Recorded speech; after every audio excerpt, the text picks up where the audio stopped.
राकेश जी, मैं आपका भी पक्ष रख सकता हूं। जिस तरह से आप मीडिया में सवाल फॉर्मुलेट कर रहे हैं, मैं चाहता हूं कि इसको और थोड़ा विस्तृत कीजिए। जैसे आप कह रहे हैं कि विपक्ष चर्चा को तैयार नहीं है, आप एक बार ये भी अपील कर दीजिए अमित शाह जी से, 2 मिनट लगेगा, वो आकर सदन में बता दें कि जिस बर्बरतापूर्ण कार्रवाई की गई, छात्र शांतिपूर्ण तरह से आंदोलन कर रहे थे, उन पर जो कार्रवाई की गई, महिलाओं पे, बच्चियों पे, सब पे कार्रवाई की गई, क्या उन्होंने उसको आदेश दिया था? पैलेट गन का आदेश दिया था? जो उनके अपने चुने हुए पोस्टर वो सम्राट चौधरी बिहार में है, क्या उन्होंने गृह मंत्री के रूप में आदेश दिया था कि AK-47 भी चलेगा? ये सवाल बहुत महत्वपूर्ण है, इस चर्चा से भी बहुत महत्वपूर्ण है। कानून तो आज नहीं तो कल बन ही जाएगा। आज उन्होंने सदन को बोला कि कल बैठेंगे, कल बातचीत होगा, लेकिन अमित शाह जी से सवाल नहीं पूछे जा सकते हैं महत्वपूर्ण मीडिया संस्थानों से, तो कम से कम अपील कर दीजिए। नहीं नवल भाई, मैं सुनिए सवालों से हम पत्रकार नेता नहीं है सर कि सवालों से डरते हैं। नवल जी, हम पत्रकार नेता नहीं है जो सवालों से डरते हैं। बिल्कुल आप सवाल पूछिए और उस पर केंद्रीय गृह मंत्री को जवाब देना चाहिए। मैं कहा कह रहा हूं कि जवाब नहीं देना चाहिए, बिल्कुल सवाल पूछिए। हम आपको डरने भी सरकार को दबाव में रखना विपक्ष का अधिकार है, बिल्कुल नैतिक और संवैधानिक दोनों। लेकिन अभी नाहिद जी ने कहा कि हमें जवाब नहीं चाहिए, इस्तीफा चाहिए। उन्हें जवाब कहां चाहिए? इस्तीफा चाहिए उन्हें। अगर जो जवाब नहीं, अरे जो जवाब नहीं देगा तो इस्तीफा ही देगा ना, वो चाहे मुख्यमंत्री हो, प्रधानमंत्री हो, शिक्षा मंत्री हो। आपने शिक्षा परीक्षा परिणाम तीनों में घोटाला कर दिया पिछले 10-12 साल में, तो कौन इस्तीफा देगा? विपक्ष देगा। मतलब आप सहमत हैं? अहम है कि जो सरकार में उसी को जवाब देना चाहिए। मतलब आप सहमत हैं? कर रहे हैं आप सहमत हैं? मैं सिंपल बात कर रहा हूं कि चार शिक्षा देखिए 4 शिक्षा मंत्री भारतीय जनता पार्टी ने दिया। जैसे नहीं जी थोड़ा सा मैडम डिसिप्लिन मेंटेन करिए। मैं कभी भी निर्दोष छात्रों और युवाओं पर, सुनिए मैडम, मैं कभी भी निर्दोष छात्रों, युवाओं, लड़कियों पर लाठीचार्ज या किसी तरीके के बल प्रयोग के पक्ष में नहीं हूं, लेकिन वहां पर पत्रकारों पर भी डंडे बरसे, पुलिस वालों पर भी डंडे बरसे, उनके भी सिर फूटे, उनके बारे में एक शब्द आप लोग नहीं बोल पाते हैं।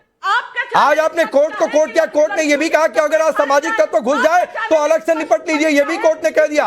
उसको क्यों छोड़ दिया कोर्ट करने से? आपने वो भी कोर्ट करना था ना मैडम आपको। चैनल इस पक्ष का है, आपका चैनल, और आप इस पक्ष के हैं। पांडे जी, ये लड़ाई हम जनता के पक्ष के हैं, हम जनता के पक्ष के हैं, हम युवाओं के पक्ष के हैं। घर के बच्चों के बारे में नहीं सोच रहे। आप तय करिए आप किसके पक्ष के हैं। जो पत्थर बरसा रहे थे भीड़ में, क्या उनके पक्ष के आप हैं?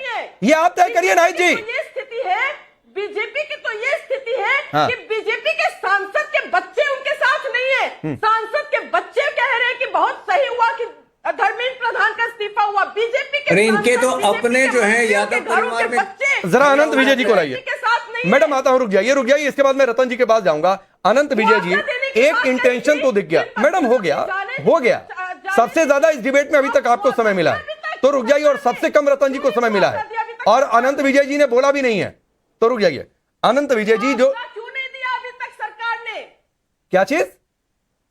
मुआवजा क्यों नहीं दिया अभी तक? अरे तो ये मैं कैसे बता दूं? सरकार से पूछिए ना, चर्चा करेंगी तब पूछेंगी ना मैडम। तमाम कार्रवाई ये लोकसभा में चर्चा होगी तब आपकी पार्टी के नेता अखिलेश यादव पूछे कि मुआवजा क्यों नहीं दिया गया, मुआवजा नहीं दिया, और एक दिन में मुआवजा तो बांट नहीं दिया जाता है।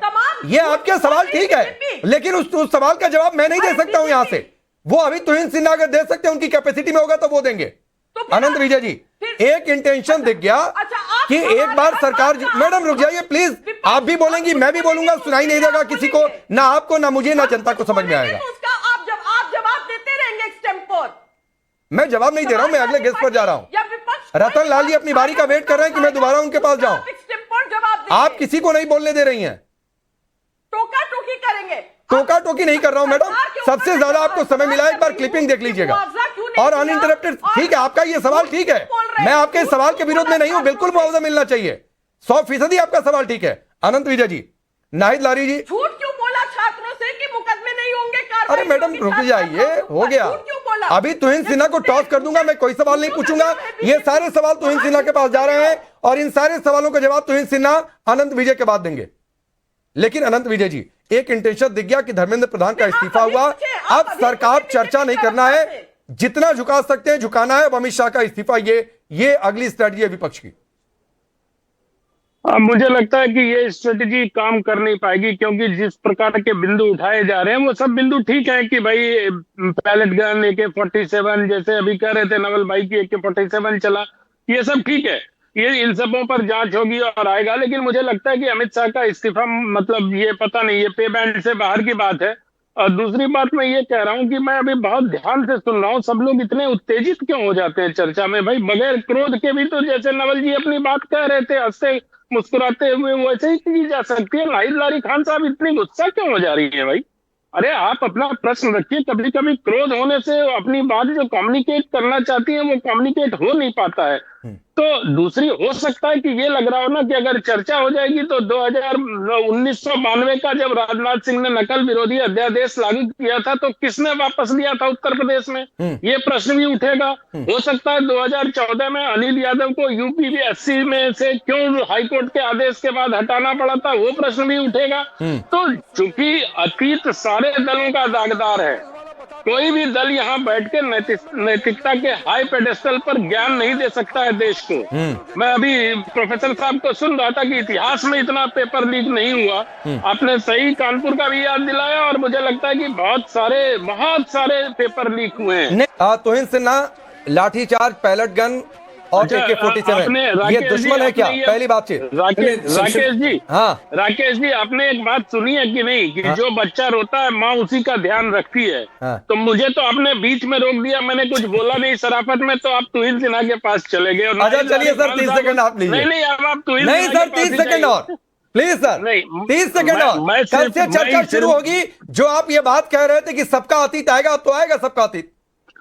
मैं इसीलिए कह रहा हूं कि चर्चा सारे दलों को करना चाहिए, विपक्षी दलों को भी करना चाहिए। और जहां तक मुआवजे की बात है, बहुत उत्तेजित हो रही है नाहिद लारी खान। मुआवजे के लिए जो जनप्रतिनिधि, जो CJP के, कॉकरोच जनता पार्टी के प्रतिनिधि थे, उन लोगों ने भी सरकार के साथ सहमति जताई कि प्रक्रिया अगर जितना समय लगेगा उतना समय लगेगा। ये तो नड्डा साहब ने प्रेस कॉन्फ्रेंस में ही कहा था। तो ये नहीं है ना कि कल आपने समझौता किया और आज दे दो, नहीं तो अमित शाह का इस्तीफा ले लो, ऐसा नहीं होता है। तो ये राजनीति को थोड़ा समझना चाहिए। ठीक है, उत्तेजित होकर आप अपने वोटर्स को एड्रेस कर रही हैं, वो अच्छी बात है। नहीं तो इतना नहीं। मैं नाहिद जी, इसका जवाब मैं देकर तुहिन सिन्हा के पास जा रहा हूँ। नाहिद जी को इतना हक तो दे दीजिए। अनंत विजय जी, यूपी में चुनाव है, अगर समाजवादी पार्टी के लोग एग्रेसिव ना रहे तो मैं किससे उम्मीद करूं? ना तो नवल भाई होंगे और ना ही उतना रतन लाल जी होंगे। तो कम से कम सपा को इतना हक तो मिलता ही है कि चुनावी साल में भी एग्रेसिव ना रहे, तो कब एग्रेसिव रहे? तो इन सिन्हा, नाहिद जी की बात का जवाब दीजिए, फिर मैं रतन जी के पास जाऊंगा। देखिए, मैंने आपको 4 वीडियो भेजे हैं, अपनी टीम से भी उसकी पुष्टिकरण करा लीजिए। स्पष्ट मैसेज है एक बहुत ही सीनियर ऑफिसर का, बिहार में कोई AK-47 का प्रयोग नहीं हुआ, इस्तेमाल नहीं हुआ है। ये तस्वीर कब की है जो दिखाई जा रही है? के राधाकृष्णन के चेयरमैनशिप में वो कमेटी बनी थी पेपर लीक को दूर करने के लिए। 101 रिकमेंडेशन है। कहाँ गया रिकमेंडेशन? कहाँ इम्प्लीमेंटेशन हुआ? देखिए, पहले तो एक रेल एक्सीडेंट हो जाता था तो रेल मंत्री इस्तीफा दे देता। 1 महीना से आंदोलन चल रहा था और निर्लजता के साथ चेयर पे बैठे रहे। निर्लजता के साथ जिस तरीके से सफेद शर्ट में वहां बच्चों को मारा जा रहा